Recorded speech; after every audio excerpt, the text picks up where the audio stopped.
Before our second period begins, Ralph, we have a basketball score from Williams Arena tonight. Purdue defeated the Minnesota Gophers. That final was 64-63. The Gophers, the hard luck losers tonight to Purdue.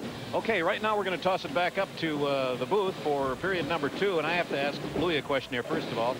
How many 240-pounders are there in the National Hockey League? I don't think there are any. The closest would be if Bob Daly, he's making a comeback. He's with Hershey right now, belongs to Philadelphia.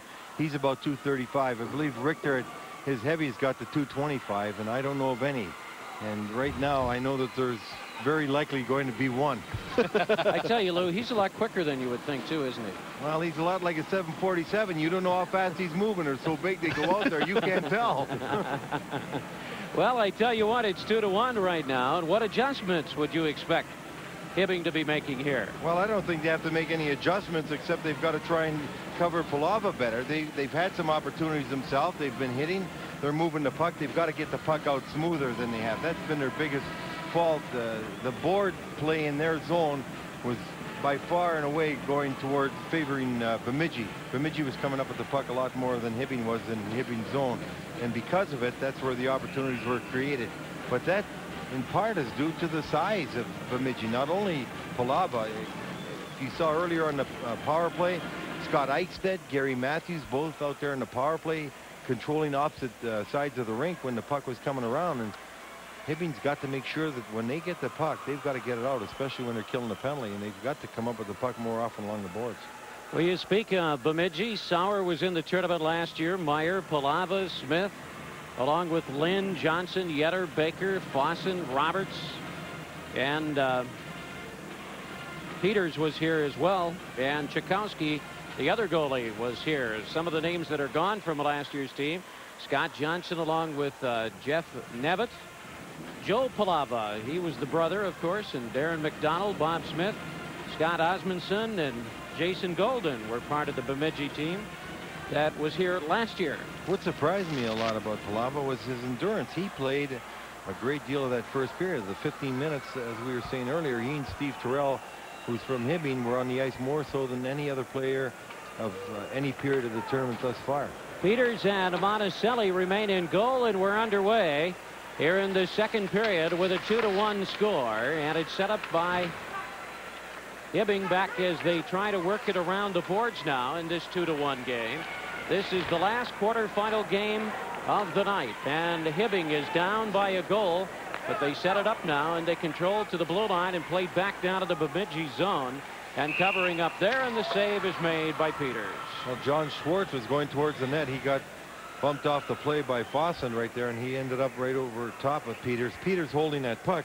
He really didn't have to that time. After we've seen so many goals scored today off clean draws lost in team zone, you would think they'd cut down on the number of faceoffs and keep that puck in play. Try to get it out of the zone more so than they are. Steve Terrell in the faceoff circle, and Hibbing trying to set something up to go to the right side, and Schwartz with a shot, and covering up is Peters, and he made the save. Schwartz didn't get all of that. The puck seemed to be moving a bit as it was coming towards him. It wasn't lying flat.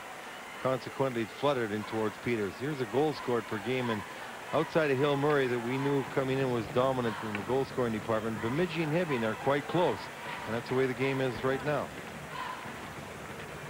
And we'll have the face-off coming up back in the Bemidji zone.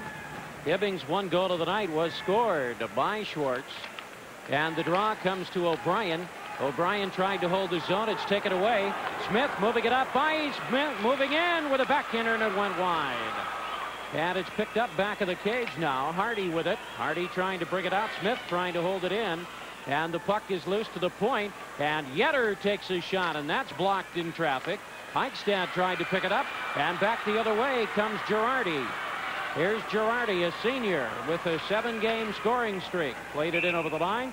Whistle, and play will be stopped at the blue line. And you could see why he's got a 7-game scoring streak. Girardi coming down on the defenseman right there. As he got to Tony Baker, he faked going outside and pulled it in quickly. And his hands were very, very fast. He's got good, quick hands to get him around the net. You see, he's got 7 goals in the last 2 games. And with fast hands like that, if you got any kind of accuracy, you're going to get some goals. He had 4 goals against Proctor and a natural hat trick against Greenway Coleraine. And it's held in, moving it in with a backhander, and it was fired wide of the mark by Sullivan. We have 13:42 remaining in the second period. 2-1 the score as Hibbing tries to hold the zone, but it's cleared up ice by the Lumberjacks of Bemidji as they come back in their 6th tournament with a record of 3-9. Working behind the net now as Hibbing will try to set it up and move it up ice. It's driven back down in the zone by Baker. And going back is Gaustad. Gaustad back of his own net, coming around on the near side on the breakout pass. 2-1 Bemidji out in front of Hibbing with 13:10 remaining, and going back to help out now is Terrell. This is Terrell, 1 against 2, moving it up ice. Terrell cutting it over the line, trying to get around Fossen, and it's taken away, held in. A drive from the point is blocked out front, and back comes Bemidji. And it's driven down to the corner, picked up off the boards, as Hibbing now trying to set it up to bring it back out of their own zone. 12:44 remaining here in the second period. Back of the net goes Hardy.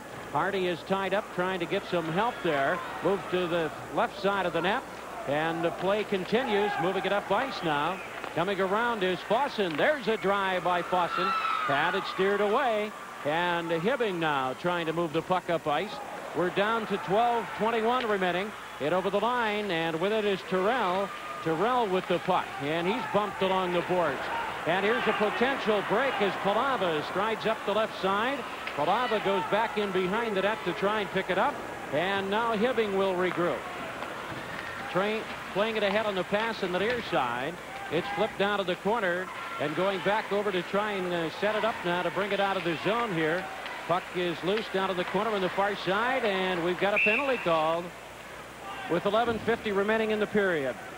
And with the score 2-1, this is Hockey 86 live from the St. Paul Civic Center.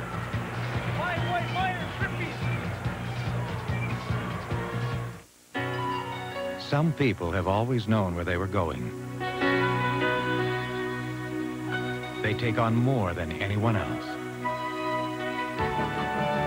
Then they take it farther and faster. Some days where they're going is all they can think about. But where they're going is home. Cavalier, dependable for people who know where they're going. Try today, Chevy. Live today, Chevy. Cavalier. Well, we see Dan Kasner serving a penalty for tripping, and now Bemidji getting the chance to go on the power play and get another goal, leading 2-1 with 11:50 to go in the second period. Bemidji on the power play. And so far, Bemidji is 0-of-1 on their power play opportunities. We've had 3 goals scored in the game. All of them have been at equal strength. And Yetter with the puck, and he drives it down to the corner. And it's banged around the boards on the far side. Sauer holding the zone. Sauer moving it in. Shot hit the side of the net. Picked up by Meyer. Meyer with the puck. And the man advantage on the wing. It comes to Yetter. Yetter with it going cross ice, and it's tipped to the neutral zone as Baker will go back and set it up. Baker to Yetter with 1:29 remaining in the man advantage. John Yetter, a senior, and he drives it down to the corner as going back of the cage now is Pascuzzi on the breakout, trying to go to Terrell. It's held in. Bemidji with the puck and the man advantage. With it is Meyer. Meyer moving to the far side of the net as we look at it from our vantage point. And it's picked up, and it's still held in. Meyer back, and there's a drive. And it was by Baker wide. Right out in front of Monticelli, cleared by Hardy. And he banged it out of the zone. Well, Palava just goes in front of that net, and he takes anybody that wants to come with him, and there's just no chance for Monticelli to see that puck. That's why Bemidji defensemen are trying to shoot it at the net. If it goes towards the net, he's going to be well screened and have a difficult time making a save. And we have 40 seconds remaining on the man advantage. That is Palava with the puck. And Sowers, they try to set it up. Monticelli steered it in the corner. And it's dug out by Palava. Palava working back of the net. Sauer is there. 26 seconds remaining at the man advantage. They go to the point to Yetter. Cross ice to Fossen, and his drive is steered away. And Girardi clears it out of the zone. And John Yetter will go back to pick it up. And we're down now to 10 seconds remaining in the man advantage as Bemidji leads in this hockey game by a score of 2-1. And Hibbing's going to be back at full strength right now. as Kasner comes out of the penalty box. And whistle, and play is going to be stopped at the blue line. Well, Bemidji constantly try to get that puck back to the blue line so that they could have those fellas in the point shoot towards the net with Palava in front of the net. Palava was doing a real good job screening the goaltenders. We look at the goals allowed per game. Hill Murray again leading, but Bemidji and Hibbing very close, as the records indicate, coming in. 2-1 to score with 9:46 remaining. And with that score of 2-1, this is Hockey 86, live from the St. Paul Civic Center.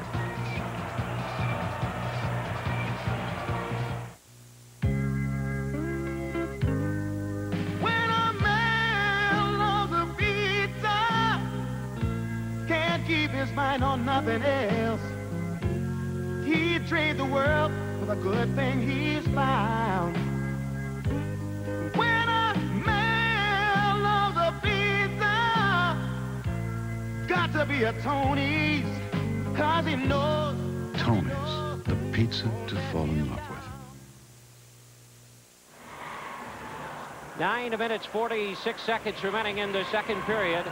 All of the scoring in the first 15 minutes of play, and Bemidji leads it by a score of 2-1. Back goes Pascuzzi on the break, trying to set it up, and it's knocked down as Bemidji dumps it back down to the corner, and chasing it is Lind. Lind over to try and pick it up. Lind, Eichstad out in the corner along with Smith as a unit. They have scored 26 goals on the year. Well, whoever comes out of this game tonight and is going to play Hill Murray tomorrow, we're going to see another physical game. And both clubs here in this game, and as was in the first game, are using their body throughout. And these teams that have the survivor coming out of the lower bracket are going to have a team that's really had a physical series. And the face-off will come up now to the left side of Monticelli as Eichstad tried to pick up the puck off the face-off and trying to clear it, moving it up ice. That is Sullivan. And he rolled it in over the line, and Fossen back quickly on the lead. Tried to go to Lind. Lind just came back from a shoulder injury. Back goes Fossen behind the net. It's held in by Waller's trying to set it. Shot in the goal. Sullivan right there. Well, Waller's trying to center that puck, and as he did, and with the defenseman sliding into Peters, Peters had blocked that puck coming out. The puck was in front, but Waller's will get credit for that goal, I'm sure, because it was taken into the net by the Bemidji defenseman, Randy Roberts, just sliding across after the puck was being centered, knocked that puck right past Peters, and this game is tied at 2. You look at number 14, Pete Waller's trying to center it right there, and as he does, Roberts, who comes sliding across, he thought that Sullivan was going to get a stick on it, number 16 Sullivan. I don't believe he did, and Roberts just was able to hit that puck past Peters. Wallers will get credit for the goal. And it would be his 18th goal of the year. Should be unassisted, too, on a play like that. Palava has his 27th of the year, and Sauer is 13th. And it's a 2-2 game here from the St. Paul Civic Center. As Bemidji and Hibbing, they played once earlier this year. That resulted in a 6-3 decision for Bemidji. And it's set up now, moving it up ice. That is Schwartz to Terrell. The pass to Terrell, and his drive tipped by Schwartz, and it went in. As Terrell fired it from the point, and Schwartz may have tipped it in, his 12th goal of the year. Schwartz did tip it in. Terrell coming across the blue line, goes to the far side, and he shoots the puck towards the net. John Schwartz doing what you're supposed to do. Go to the net when a man is taking a shot, goes to the net, arrives at the same time as that shot or pass, as we'll see 19 here. Terrell turn around, slide it towards the net, and there's Schwartz right there deflecting it right in front of Peters, and it goes into the net. John Schwartz should get credit for that goal. Steve Terrell on the assist. Number 19 here, Terrell, sliding it towards the net, and there's Schwartz right there deflecting it past Peters, and it just makes it over the line. The whole puck's got to go across the line to count as a goal. 29 seconds apart, Lou. They come up with a couple. Boy, we've seen that a lot today. The Burnsville game had a few of those, and we're seeing a couple here tonight. And Schwartz coming up with his second goal of the night, his 12th of the year. And Terrell getting his 28th assist of the year in the second of the night. Now moved in, a shot. Oh, and it was fired tipped wide as Sauer took the shot. And we have 8:20 remaining here.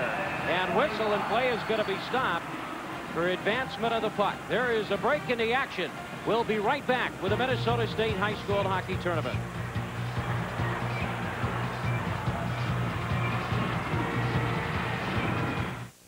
To John Kaiser, who had 6 grand openings in 3 days, Republic awards the first-class upgrade perk. We've earned it. Republic Airlines. Rob Sauer just had another good scoring opportunity. Palava centering that pass. Sauer all alone in front, put that one over the net. Sauer playing on this line with Palava's got to think that he's died and gone to heaven, because every time he gets free in front of the net, he's getting a chance. And it's a 3-2 game now as Hibbing has come back to take the lead here at the St. Paul Civic Center. And it's set up. Palava with the puck. And it's taken away now by Hibbing and moved up ice by Girardi. Poke checked away as Hibbing will try to pick it up. O'Brien in over the line. Shot was fired by Rue. And it's just steered away. And now coming back, moving it up ice with it is Meyer. Here's Meyer moving past Girardi in over the line. It's Meyer with the puck, and his shot went wide.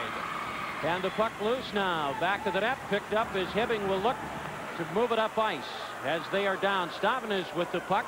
Tried to hit Rue in the lead, but it doesn't work, and that will cause an icing.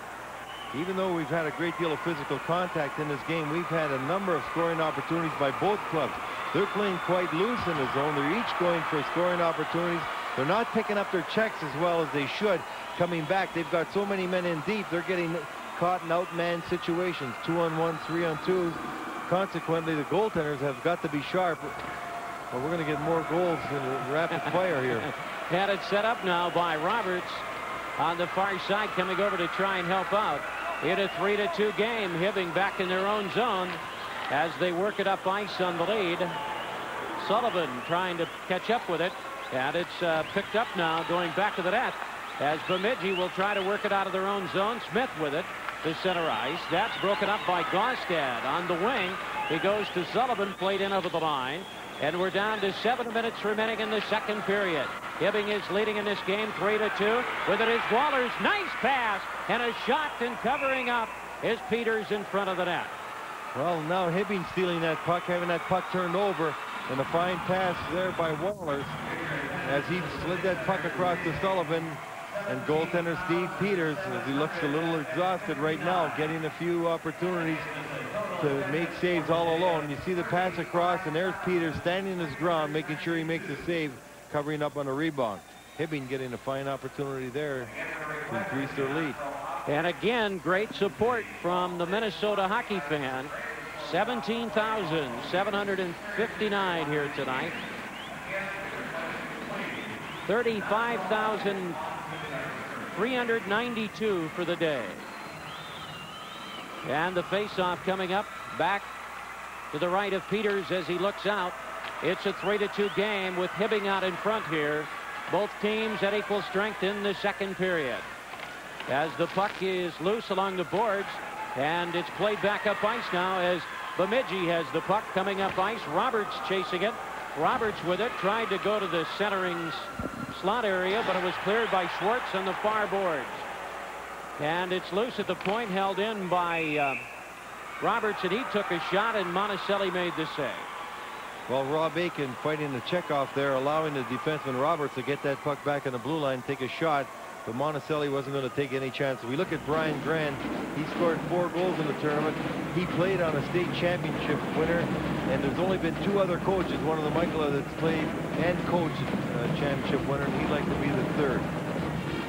He has a record of 126, 96, and 4 in his 10th year. Fine puck handler when he played at Bemidji State after playing at Rosen.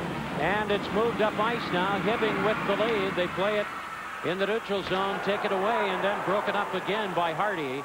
Hardy trying to hit Terrell on the lead, and it's knocked down and played back down in the corner in the Hibbing zone. 6:05 remaining here in the second period.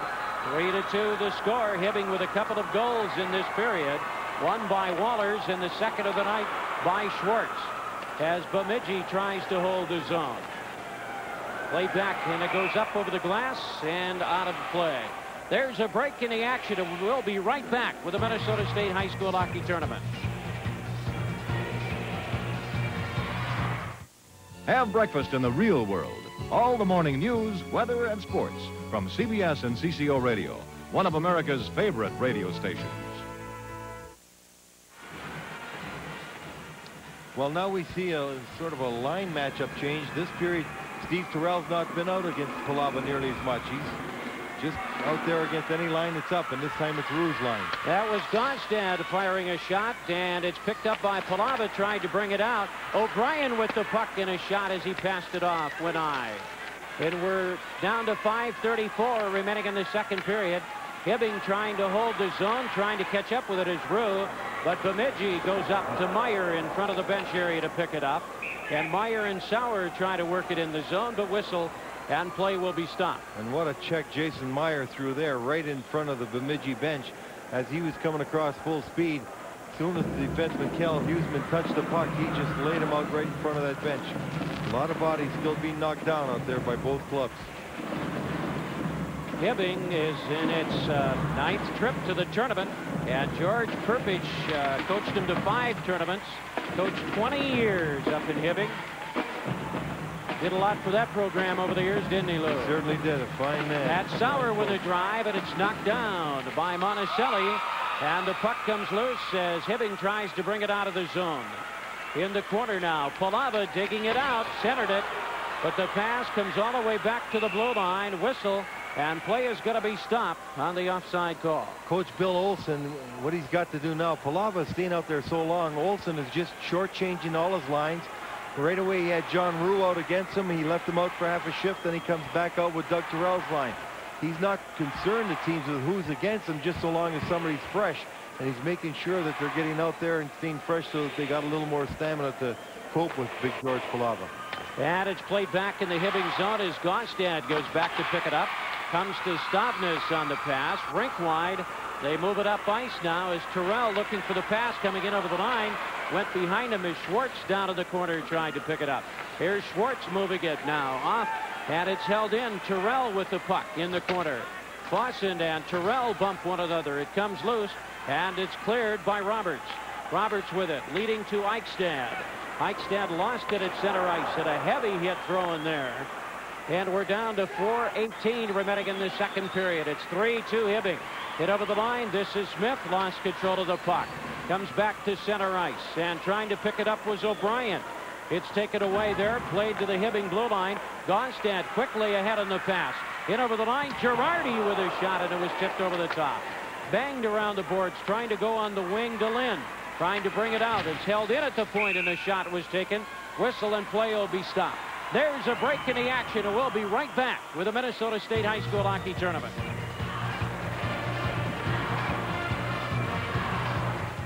Getting bogged down in financing can put the home of your dreams out of your reach. Now there's help.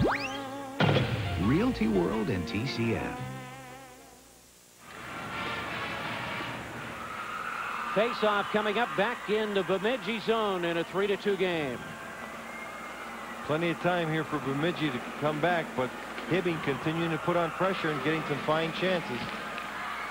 And the face-off, both teams at equal strength. The draw to the point. Hardy with a shot. And it comes to the right boards as Roux trying to hold his own. And it's picked up, move it up ice. This is Matthews in over the line. His shot is fired wide. He had Roberts on his left. And it comes back, and it was held in at the point by Baker, and there's a drive. Tipped off the glass, trying to center it. Monticelli to his left on the short side, stops the action. Well, Gary Matthews going in to try and get that puck lodged free from Monticelli, but he was quickly taken out by a couple of Hibbing defensemen. Hibbing had a real good opportunity down in their zone, but momentarily, when they get control of that puck, they're looking for someone to pass to rather than letting fly with that shot. They've got to get that puck away quicker and not allow Bemidji time to set up and defend against it. They're not moving the puck as smoothly as they can in Bemidji's zone, some of it because of Bemidji's checking. And the score remains 3-2. Hibbing out in front. They have both the goals here in the second period as Sullivan moves it up ice to Walters. Wallers has one of those goals in over the line. Wallers tried to go to Terrell. That passing combination didn't work. 3:11 remaining. And going back is Yetter. Yetter with the puck trying to lift it out to Palava. Knocked down by Gaustad. Puck loose at center ice. And Palava turned and he whipped it down in the Hibbing zone. As the Blue Jackets go back to set it up. And again some heavy work. Pascuzzi with the puck on the far side to Gaustad. Looking for help to bring it out of the zone. Hibbing leading by a goal. They try to hit Wallers on the lead. And Bemidji drives it back in the corner. As the Lumberjacks are down by a goal as they try to hold the zone.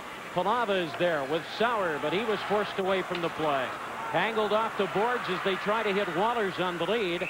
And Fawson will go back, and an icing is called against Hibbing. Bemidji there improving their forechecking up to that point. Hibbing had been putting more pressure on the Bemidji defense, and because of their quick forecheck, they were keeping Bemidji off balance. But George Palava right there, a big strong fella and a quick forechecker, he's getting on the people quick, and when he does, he's making them pay for handling the puck, and they're getting control of that puck now. Dan Fawson with it at the point, and he took a drive, but it was steered away by Monticelli. It remains 3-2. Smith back to the net is tied up by Terrell. Right out in front, a shot taken, and it was taken by Eichstad, and it was played behind the cage and played to the point over on the far side to Roberts. Roberts is bumped, but he played it behind the cage. On the wing trying to get off a shot. It went from Smith, but it was blocked, and now Schwartz comes back. Here's Schwartz in over the line. The drop pass to the point to Terrell. His drive, and he cleared it right out in front of the net. And it's cleared by Bemidji as they move it back up ice. And it's played back down in the corner, and coming over to pick it up is Smith. And he drove it in on Monticelli, and he made the save. Boy, Smith got that shot away very, very quickly. It didn't look like he had much of an angle. Monticelli grabbed it anyway. Probably would have sailed over the upper corner. But Smith made a real good effort to get that shot on the net as he was falling, losing his balance. Both clubs getting a little tired now with the effects of the body checking starting to show, plus the pace of the game. They're not as smooth moving the puck out of their zone. Each of them at times seeming like you could throw a hula hoop around a forecheck as they're all together out there. It is Gaustad with it to Girardi. Girardi tried to hit Rue on the lead pass. And backing over the line, moving it in. There's a shot. It was taken by Baker, knocked down. Held in, and another drive by Matthews is blocked. And it's moved up ice by Rue, but it's poke-checked away by Yetter. Held in. Girardi with a drive, and it's picked out of the air by Peters. Girardi trailing on the play there. He was able to walk in over the blue line. He set himself for a good shot. He got a lot of wood on it. Again, another high shot. It's a little easier for their goaltenders to handle those. When they're up high, they can see them, and they're able to grab it. Here you're going to see the puck lost, but Girardi, following the play up, sets himself for a good shot from 35 feet out, and Peters grabbed it. And Hibbing has a 3-2 lead, and they have the puck. And there's a shot by Girardi, and it's steered in the corner. With 1:05 remaining in the second period, and we have a penalty called in the corner. And action is going to be stopped. And heading to the penalty box. Man advantage here, Lou. Gary Matthews going to be hitting from behind. Blue. Minor from behind, hitting from behind. Gary Matthews going off, checking from behind, and Hibbing in position now to score a goal near the end of the period with a power play and the lead of 3-2, a minute and 1 second to go in the period. Hibbing sitting where they'd like to be. You'll see Gary Matthews here as the puck goes in a corner, coming from behind, checking the Hibbing Blue Jacket forward down. The referee instantly calling the penalty. This is where Bemidji drops Palava back around the net, making sure that he can control the front of the net so no one's in front screening. He's getting a lot of ice time, isn't he? We have 1 minute remaining in the second period, and it's moved up ice by Meyer. Meyer trying to cut past the defenseman who's playing there, tried to work it in, and there's a shot that trickled in. As the shot was taken, and it will go to Sauer. Rob Sauer trailing up Meyer. Meyer made a good move. It looked like he was going outside, then one-handed, he pulls the puck in. He pulled it right through the defenseman. The goaltender lost sight of it. Rod Sauer follows the play. Watch Meyer going to the outside. One hand, he's going to pull that puck through a number 5 will be coming into your screen now, and he goes towards the net. As the puck sails towards the front, everyone loses sight but Sauer, and he just shoots it at the last moment. Monticelli tries to make the save, gets only a part of it, and it trickles in. Here's Meyer. A good little move as he pulls the puck inside. The puck's free, and Rob Sauer follows the play up and lets fly right there. And that's a shorthander, Lou. And a big boost for Bemidji at this time of the game. And we have a tie game at 3 apiece with 47 seconds remaining. Goal coming at 14-13 of the period. A good view of what Monticelli was looking at. Well, 3 bodies in front of him, no sight of the puck. The next thing he knows, here comes the puck. Tried to close his legs, but not quick enough, and Rob Sauer got another goal. That is 49 goals now for the line of Sauer, Meyer, and Palava so far this season. 1 assist was given on the goal, and the 3rd of the night for Meyer. Well, Meyer made the real good play. He took the puck, went to the outside. He's got good speed, and he tried to cut for the net. He was effectively taken out by the defenseman, but he brought the puck through one-handed, and it just was free for Sauer. And we have 40 seconds remaining in the period here. And coming back over to set it up now. It's played ahead on the near wing, broken up by Gaustad. Gaustad in over the line, but whistle and play will be stopped with 1:30 remaining in the penalty time. John Schwartz didn't quite get out of the zone in time, so we've got an offside face-off right outside the blue line. And Hibbing trying to get that lead back as we get a power play advantage that just backfired on them. Bemidji had a 1-0, 2-1 lead. Then they fell behind 3-2. And now they've tied it up at 3 with 23 seconds remaining here in the second period as the Blue Jackets will work it up ice. This is Girardi. Girardi dumps it down. Back in behind the net goes Palava. Palava working the wing as Hibbing trying to hold the zone. And a check against Drew as he was taken down. And a drive by Terrell. And the save is made by Peters. And Terrell took the shot. He was waiting for Schwartz to cut across the middle and give a screen, as did Paul Girardi. And at the same time he let go. There was only 1 second to go on the clock now. And Steve Peters made the save. I'm surprised that Hibbing doesn't pull their goaltender. Bemidji wouldn't have time to score. You might as well have another man up front screening and try and get that shot away on the net. There's only a second left in the clock. Steve Terrell missed the entire sophomore year with a knee problem. He came back, then I believe broke his ankle. Okay, here goes Hibbing's goaltender now. They are going to pull it. And we'll have the face-off. The puck is dropped, and we come to the end of the second period of play.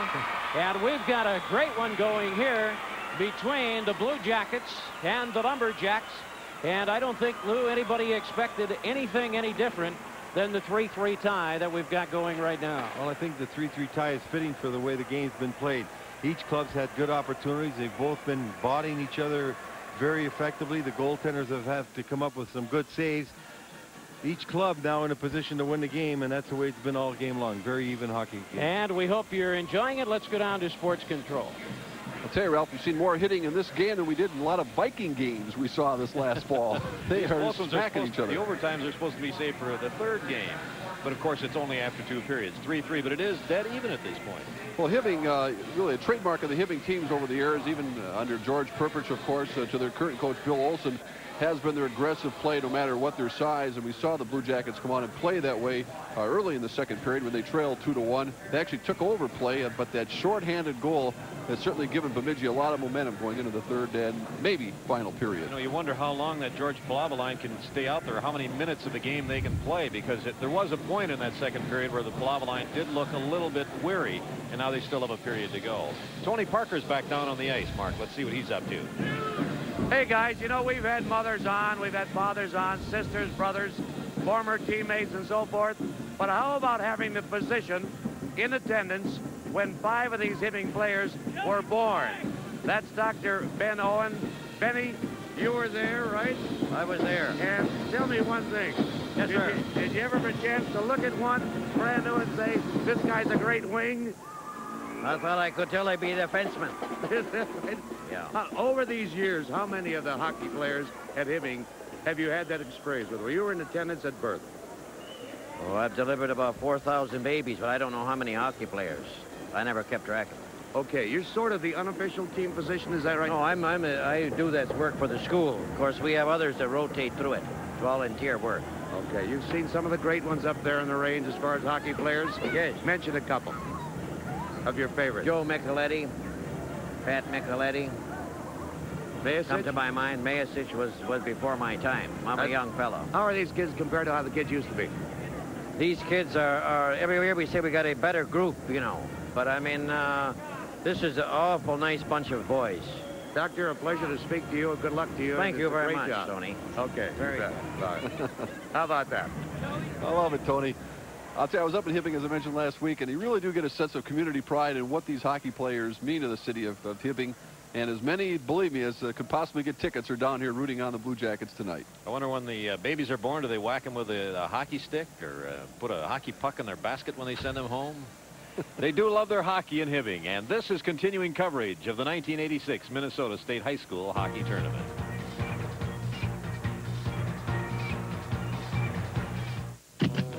How many Chevys we got? Too many. How many? 10,000. Gotta have a sale. We've got to have a sale. Big sale. A big sale. A really big sale. A really big sale. You're the boss. The Twin Cities Chevy dealers overstock sale. With 10,000 new Chevys on our hands, the only thing on our mind is to make you a deal. When you open an IRA at most banks, your money just seems to sit there. But at TCF, your IRA will be a little more active. Because TCF's paying interest at a bonus rate of 20% until April 15th on all new IRAs. And that 20% rate can make a big difference. So why settle for less? Open a 20% bonus rate IRA at TCF. It's one IRA that'll really bring home the bacon. TCF, where Minnesota banks. When Domino's Pizza delivers, people come to their senses.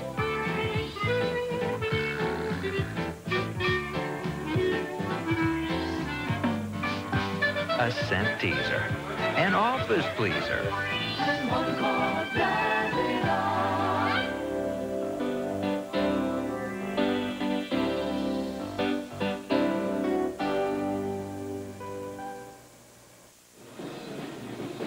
$17,759 at the St. Paul Civic Center tonight, and no one is going home early from this one. Hibbing and Bemidji tied 3-3 going into the third period.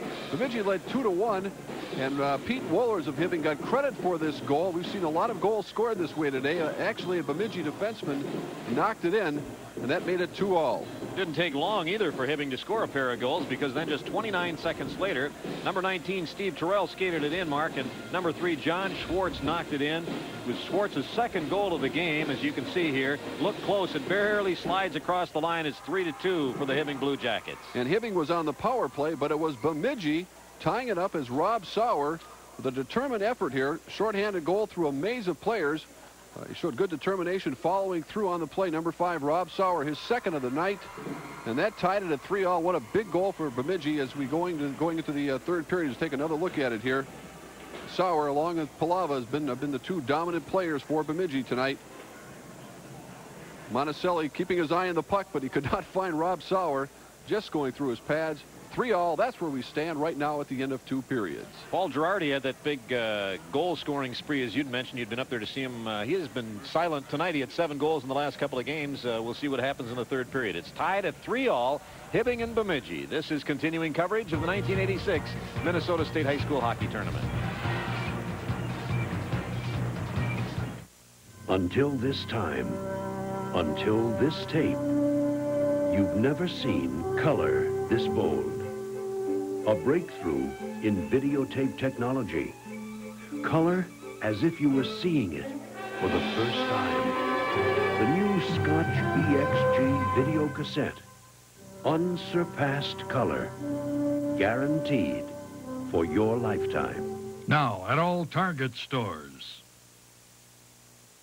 Performance. That's why more pros wear Bauer Supremes.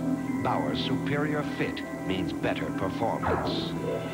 With Superfeet, precisely aligning body weight to blade. flow light, perfectly conforming to the angle. And now the revolutionary new form-fit tongue, adding superb comfort. The new Bauer Supreme Custom 1000. The fit triangle is now complete.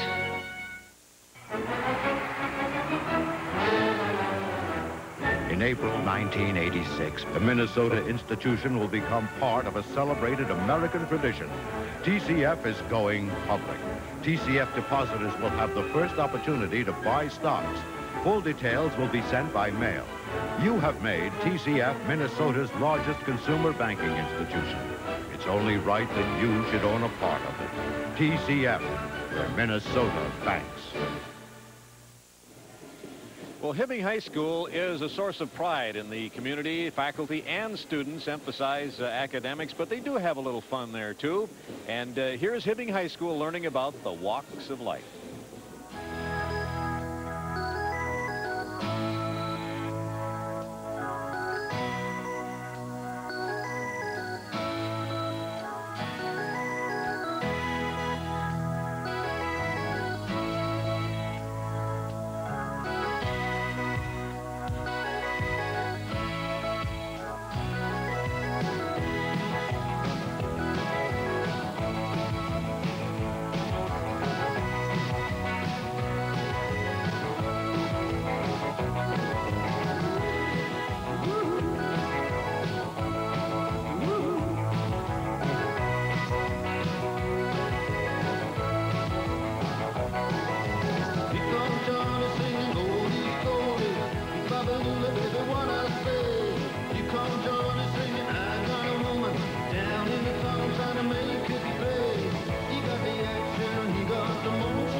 Yes, and the boys are playing for Hibbing right now, tied with Bemidji at 3-all.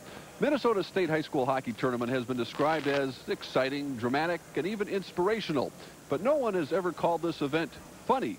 We sent Tom Hanneman out to learn why. My assignment for the opening day of the tournament was to do a story on the funny things that happen here at the Civic Center. Seemed like a reasonable request. Now, after all, there's bound to be hundreds of funny things that go on here. So into the crowd we traveled to capture just a few of the hilarious events that take place at this annual gathering. We saw a lot of people, but nothing too funny. So we decided to talk to some of the fans themselves to gather a series of side-splitting tournament tales. Have you seen some real funny things happen at the tournament so far? Yeah. People falling and just looking at other people is really funny. The haircuts are really funny here. No, not really. Just watching my husband and my mother-in-law, that's funny enough. I got a guy that wanted a bucket of ice for a bottle of champagne. When Jim Pelosi let it go from the red line in about 81 or 80 or around there. This is Susie Spears' head. And I'm holding it for the cheerleader while she's changing here.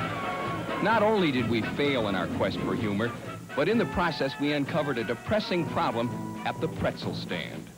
Just mostly like today when the power went out, we're stuck with a pretzel in the machine because everything stops. And they go cold, people get upset right away. Still complaints about cold pretzels? Yeah, from the power, because everything just goes out. What does the manager say about the cold pretzel problem? When the power goes off, there's not much, everything's in the dark. You just take the pretzels back and give them another one. This morning's blackout affected a lot of folks, but none so severely as the pretzel people. Well, we tried our best. But the conclusion we reached is that as exciting and entertaining as high school hockey is here at the tournament, it's really not that funny. People here are only interested in watching good hockey. And certainly there's nothing wrong with that. I'm not going to force the issue. This is just not a funny tournament to be at. For Hockey 86, I'm Tom Hanneman. And this is late night at the St. Paul Civic Center. I saw something real funny today, the reaction of our general manager when the lights went out. How are we going to get this tournament on today? That was pretty funny. 3-3 Bemidji and Hibbing after 2 for third period coming up in a minute. This is continuing coverage of the '86 high school hockey tournament.